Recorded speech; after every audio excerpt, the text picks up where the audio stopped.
couple of things on that. One of the flowing like water. That one's a big one. I train a lot in jiu-jitsu, and they teach one of the things Gracie would say is that you have to flow like water. Flow like water. And what he meant by that was like when you find yourself in a position or a difficult position, you know, you find the way out. Yeah. Be patient. Wait. Wait for the other person to make a mistake. You know, that's a lot of things. That's a lot of stuff that I took away from practicing jiu-jitsu was that. Nice. You know, you get put in very uncomfortable situations. You know, your opponent's trying to put you out. He's trying to, you know, put an arm lock on you. And activate your fight or flight. And a lot you get out of that is adrenaline control, understanding yourself. And I brought that to my personal life and in business and everything else, where I can I can calm down. So it's like when you get into a problem, there's always a way around it. Water finds a way to the ocean. The easiest way. You know what I mean? It takes the easiest route. And that doesn't mean that it's taking the easy route. You know what I mean? Because sometimes it's difficult to take the high road. It's difficult to do that sometimes because things rise up in us, man. But you know, the easier route might be taking the high road and saying, look, okay, you got it. You know what I mean? Or understanding when to walk away. Just say, look, got it, you know. The other thing you mentioned was, you know, we're all a mess. I say that to my kids all the time too. I was like, you know, and to people, you know, that are going through a lot of things too, is we are all messes. We're all, what is it? Can't even remember what I was saying. I was saying, we're all well-organized messes that are still walking around. Some better than others. And at the same time, you know, that's one of the things that we have to realize is that we don't know what we're going through, the next one was going through. We have to be human. We have to be empathetic and understanding of each other. Man, empathy is a big thing, man. It's real big, you know, and sometimes empathy puts us in uncomfortable positions. But, you know, there's one thing that I try to live by is you eventually have to be comfortable with being uncomfortable. That's it. You know what I mean? You learn how exactly. All of the things that we've come up with as humans is because we were uncomfortable. We wanted to figure a way out. Why did we build a house? Because we were uncomfortable living in a cave. Right. That, you know, we need to be stressed to a point of being uncomfortable in order to find and achieve greatness. Yes, that's where the growth is. Without that's where the growth is. There's no motivation. That's great, man. That's one of the biggest things about, you know, being out of the box. And in our industry is, you know, being uncomfortable. You think about, you know, cold calling or doing these things. Things man. I don't like doing, right? Right. You had like 98% rejections, right? Right. And but the thing is if, and I've found this to be, you know, if I'm calling somebody, and it sounds cheesy. Smile. I'm smiling on the phone when I call people. That lifts my spirit. That's true. I have conversations with clients, and I have a better capture rate. And when I'm in the good mood. If I'm in the mood, call this guy because I got this lead. Hey, how you doing? Oh, you want to buy a house? No, okay, got it. Okay. But if I'm calling up, hey, how you doing? You know, what's going on? You know, can I help you with anything? This and that. Tell me what you want to do. And you spark that. It definitely raises your likability factor. It does. You know, it's funny, you know, and you mentioned, as I said, they can see your smile through the phone. You know what I mean? I mean, the enthusiasm level that you have, and this is for anything, right? It doesn't have to be with things that you just automatically love.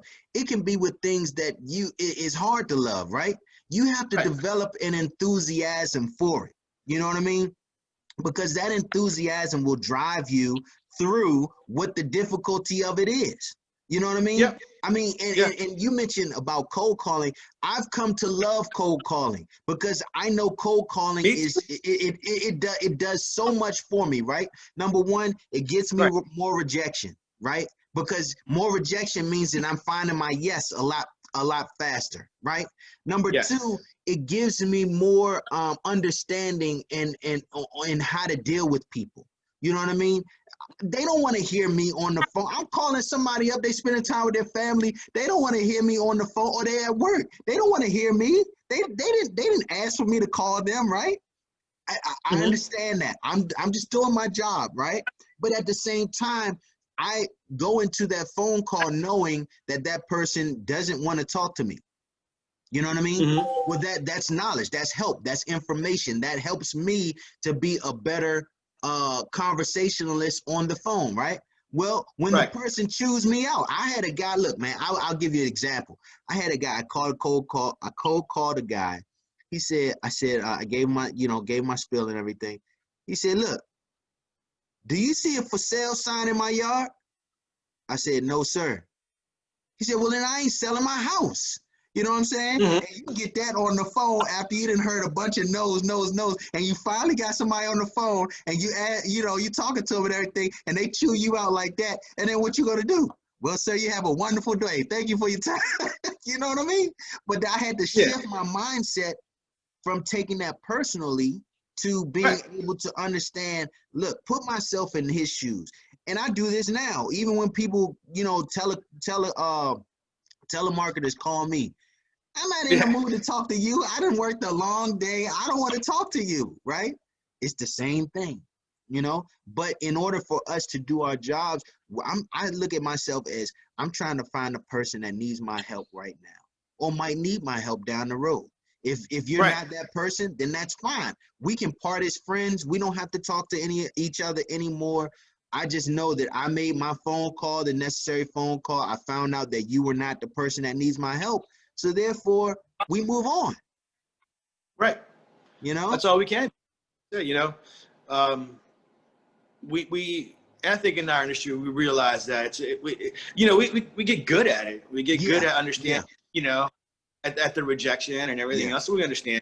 Fine. Yeah. It's not personal. It makes us better. Yeah. And and to be rejected and to walk away feeling good. Yeah. That is because, like, for instance, I always make the assumption that that person needs my help and they're going to accept my help because I'm there for them. My goal is to help them, find a home and be able to purchase that home and be a part of that, provide an experience for them so that they're comfortable. Yes. I can be uncomfortable behind the scenes, stressing going on, but my goal is for them to never feel that stress. Exactly. I'm there to be a buffer for them. Exactly. I'm the one who's going to make the phone calls and everything else to try to make sure everything goes through well. At the end of the day, I want them to go to the table and I want them to enjoy their home. Yes.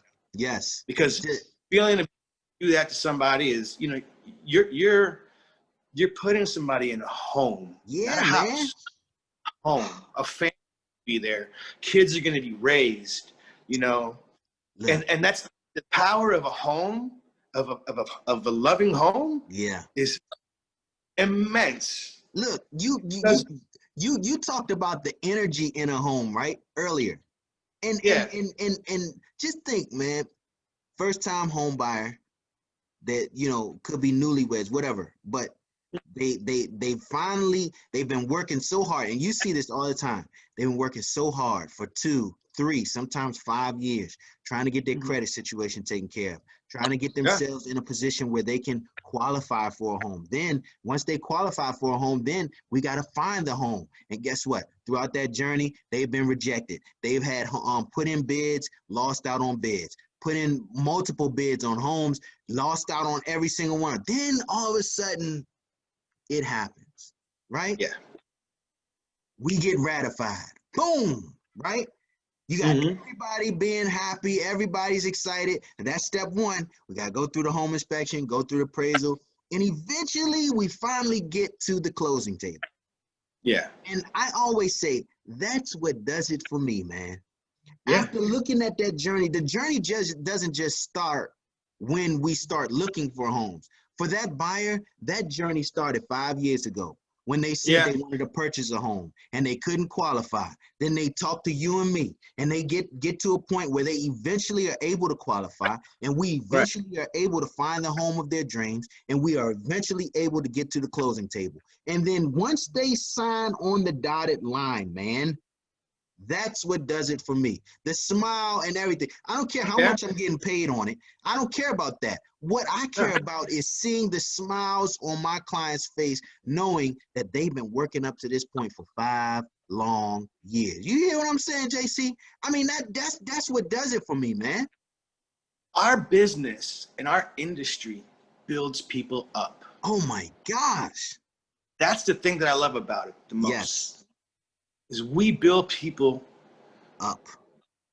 Build them up. We help them achieve goals, you know.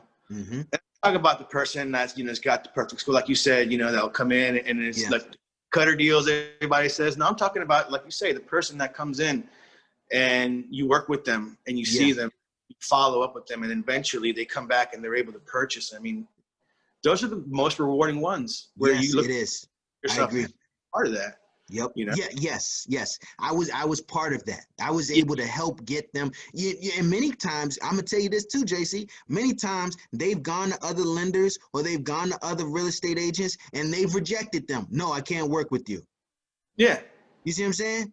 But the fact that I was able to, you were able to help them acquire the dream that they've been fighting for so long, man. It's no feeling in the world like it. And here's the other thing too, is by us taking pride in what we do, when we do put we put the borrower into a home, we know, at least for me, I enjoy the fact that I know that I'm qualifying a borrower for something that I know they're going to be able to afford, and they're going to be, and that 2, 3, 4, 5 years down the line, they're not going to be saying to themselves, "Man, I made a mistake. I shouldn't have done this." Exactly. That you know, you want to always put your clients in the position to succeed and to be able to move up in a lot of ways. And you know, I find that a lot of times I've had borrowers throughout the years that started off with a condominium. 5 years later, they called me up and say, "Hey, you know, we're ready to move up." So that, next thing you know, they buy their home. 4 years later, they call me up and say, "We got 2 kids. This home's too small." Now we kind of keep going. Exactly, man. That's a lifelong journey that I get to see do. You know, and I tell my clients all the time, look, once you sign up with me, you stuck with me. I'm family now. You don't lose me. You will hear from me after the closing. You know what I'm saying? That's what it's about, in my opinion. Definitely. Man, I'm gonna tell you, JC, man, this is great, man. I really appreciate you, coming on. I mean, this conversation that we had here, I hope people can get something out of it, because I know it was therapeutic for me. Yeah, honestly, me too, because I think it's and I really thank you for, we could have sat here and talked about the market, products, all these other things. But I honestly feel like the message right now that we need is more about, staying positive in our lives, cherishing the things that we love. Yes. Realizing that this is all temporary. Yeah, all of absolutely, the things man. going on right now are temporary. Yeah. Whether they're the small problems that we have, the larger problems that we have, or the immense problems that we see ahead of us, we have to understand that it's all temporary. Yeah. And how we deal with things is up to us. It's true. It's true. And here's the other thing. There's no shame in asking for help. Oh my There's no shame, man. To, whether it's a priest or a loved one or even your mom, anyone, family members that you can trust that will be there. And because a lot of times, people hold stuff in too. Yeah. It's good to get that out. You have to. Yes, you have to. You have to. Mm-hmm. You have to, man. Sure. Well, look, JC, let me ask you this. How can people get in touch with you, man? And we're going to put that information right down here. So let us know how people can get in touch with you. You got a website. Give us that information. Yeah, definitely. So my website is www.jcdoesloans.com. Best place to reach me always is on my cell phone, and that is Okay. always on 24 hours a day, 7 days a week. Nice. 301-461-4692. Okay.